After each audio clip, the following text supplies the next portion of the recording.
Existing firms are doing a lot of good things. They Yeah. have a lot of relevant capabilities. Of course, there are going to be some firms that are going to be inertial. That's not to take away from Yeah. Christensen's point that there are some firms that don't. But there is a significant fraction of incumbents that actually do care.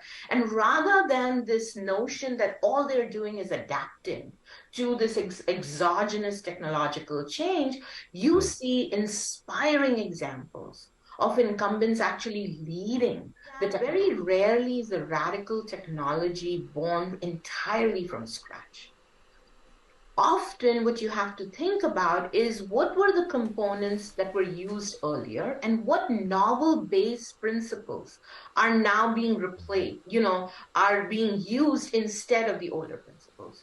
So, if you Yeah. incumbents actually play a very key role in technological convergence because they have both the relevant old component technology, but they can also source this new technology, continue to work on it, and then they can use the downstream assets in terms of access to consumers, rather than the Christensen view that incumbents just have to adapt. You end Right. up You've got seeing that attackers and defenders, incumbents are right? the ones that are ruling.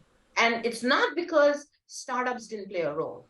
Well, it's fascinating because this no longer represents sort of a single group of companies attacking a single issue, but a whole bunch of players who are all providing some element. There's room for a lot of people here doing a lot of different things. A very important takeaway is that we often think and just think about this attacker defender, right? Hmm. It's me against you. It's entrant versus incumbent.